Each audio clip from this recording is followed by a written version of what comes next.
Okay, am I back? Yep. Okay, sorry about that. Yes, country living. Okay, so chapter 6 is on pesticides, and pesticides for the subject of this particular chapter is herbicides, insecticides, fungicides. So we're lumping them all together because they all do have an impact on your honeybee colony. Most of our questions that we get are, what pesticides can I use so I don't hurt honeybees? Or my neighbor just killed my hive because they sprayed weed and feed.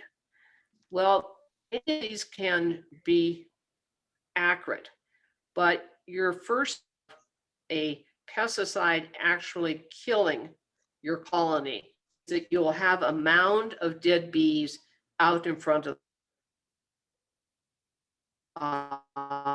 the colony, or of orders will come back to the colony and they will die outside. So this particular picture is Jackson, my colony a few years back. We weren't home. We had company staying here, and they were going to go for a walk. They took mosquito repellent with them. For some reason, they stopped right beside a hive and sprayed themselves with mosquito repellent. So this is the effect of that pile of dead bees, and it killed the whole colony, was mosquito repellent being sprayed near the hive. They were afraid of bees, so they said they didn't stay very close to the hive.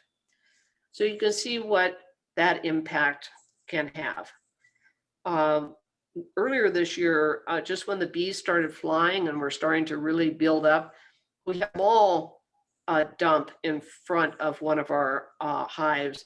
And all we could think of is that the foragers that were out there got into somebody who was probably spraying the lawn and on them, brought it back to the hive. Did not kill the entire colony, but we lost probably 1,000 bees out of that colony. So it can have, as we all know, a detrimental impact. So when we talk about using chemicals with our bees and chemicals around our bees, this is part of that, what I talked about earlier, that IPM, integrated pest management issue. Right now, most commercial pesticide applicators will not spray a flying insect until, if they think it's a honeybee. They just won't do it. They get called in to remove yellow jackets, and they're really honeybees. We've gotten a lot of phone calls from commercial applicators saying, I've been asked to remove this nest from this person's home or building, and will you authorize use? We're Jack and I were saying, we're not qualified to do that. Send us a picture. What are you talking about? And they have to contact a, quote, experienced beekeeper before they have permission to spray near a hive or to eradicate a honeybee colony. And there's sometimes when honeybee colonies have to be eradicated when they've moved into a structure that they cannot be removed from, and they're causing harm to the people that live in that structure. So there are times when it's necessary because the owner of the structure doesn't want their building torn apart in order to get the honey out, that it has to happen. But we really try to do everything that we can to not cause that. And so are the commercial pesticide sprayers. So they're taking it very, very seriously. They're trying very hard to watch the time of day that they spray, for example, dandelions. And the spring obviously is the time when many people are spraying or putting dandelion treatment down on their lawns. What we ask is that people think about it. And if you don't like dandelions in your yard, then think about spraying before there are blooms. Think about spraying in the late evening or on a cold day when there is no bee out flying. So just using common sense, walking through the risk factors and what's the goal and what can you do to minimize any of the effect that a pesticide application of one kind or another could cause. Even in the case of herbicides, that are not targeting toward insects, the herbicide residual can come back into the hive on pollen, on nectar, in nectar, and it can permeate the wax in that colony. And the buildup, when coupled with other chemicals from insecticides and fungicides, actually can be fatal for the hive. So the more that we're learning about what bees, how they handle different types of products, and the fact that what they put inside of their colony is really what they foraged. They build the wax out of the nectar resources that they've brought back into the hive. Their feet pick up all the material that is on every plant that they land on. So just walking across their comb will put chemicals into their wax. So that's the other reason that we recommend every 3 to 5 years that your frames get replaced so the wax goes away, so that residual buildup isn't there. So basically, trying to just think about the life cycle of the bee, think about the fact of what they live, where they live, what they're putting into their home, and what that impact will be, especially when there's these what are called pesticide cocktails, the mixture of each one of these ingredients that never is tested. We only test for each individual pesticide and its effect on bees.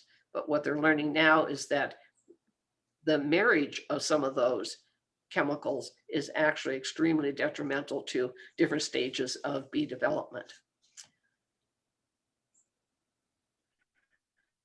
Which gives us to IPM again. You really need to think about application, and it's not just what you're doing in your yard. If you're living in a neighborhood, what are your neighbors doing? Are they aware? If you don't mind a few dandelions in your yard, how about your neighbor? And are they going to spray? And if they do spray, what are they spraying? When are they spraying? And how close to your hive, just for drift or for your bees who might be using their dandelions to forage?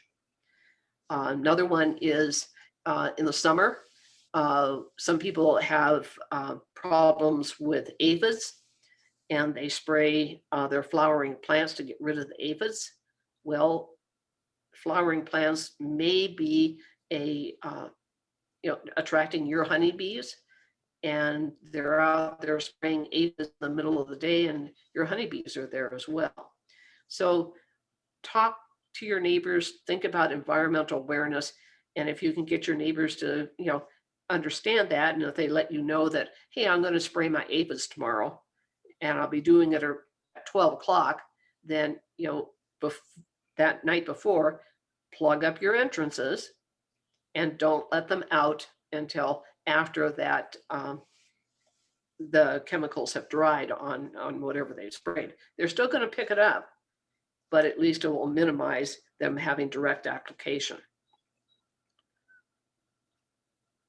And this is tough. This is actually can be a whole course in and of itself, is how to manage and be aware of what is going on out there from a chemical point of view, and what those chemicals, what their impact can be on your bees.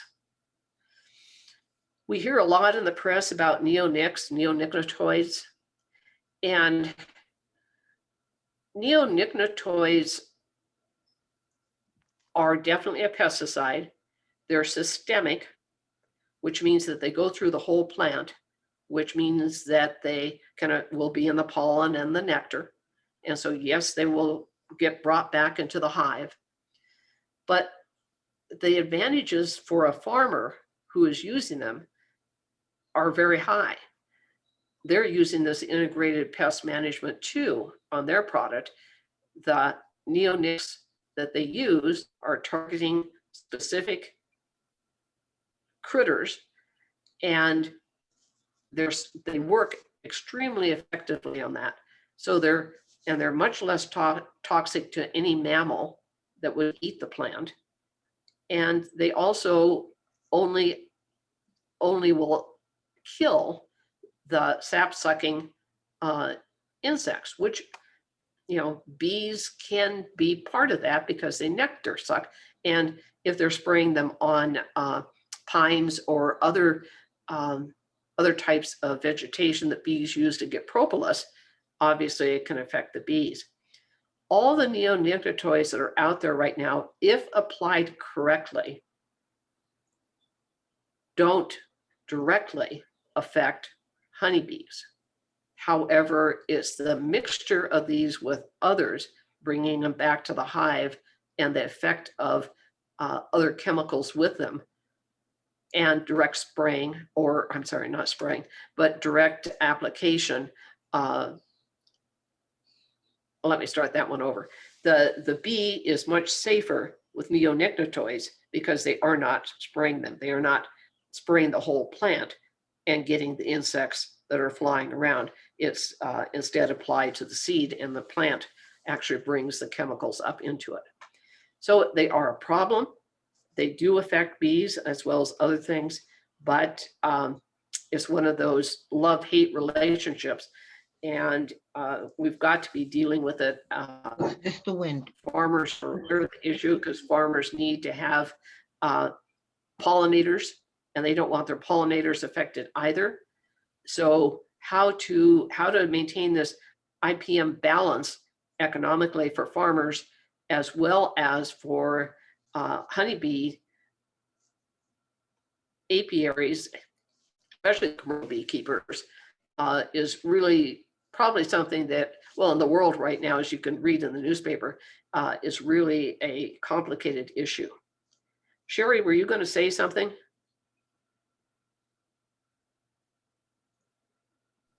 No, I yelled at my dog and then I figured out. Oh, Sorry, okay. everybody. As long as it wasn't me. I mean, I got worried there.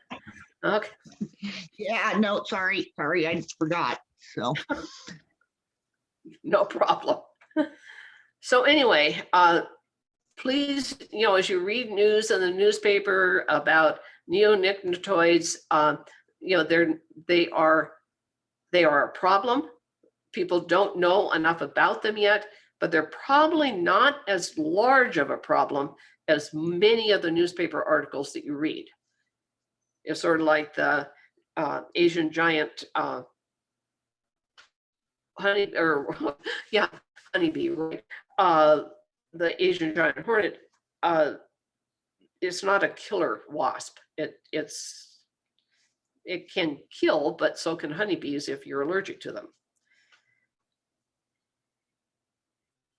So any questions about pesticides? I mean, like I said, it could be a whole nother segment all by itself. The relationships, we could get into all the different chemicals, what type of chemical family mixed with what other type of chemical family affects, the queen, her pheromone production, the viability of egg laying. It's huge. But just, I guess what I would ask you to do is to think about the global picture. And yes, some European companies or countries are actually banning the use of neonics in some cases, but usually it's not a total ban. Usually it's in a method of which kind. Some of them are banned by name brand. Some of them are banned for different types of use on different type of vegetation. So this is going to be a very interesting one to watch over the next probably 20 years. Any questions or comments about this?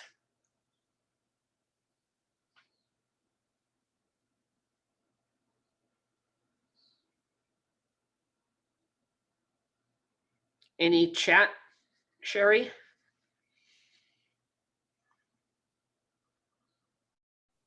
No, ma'am.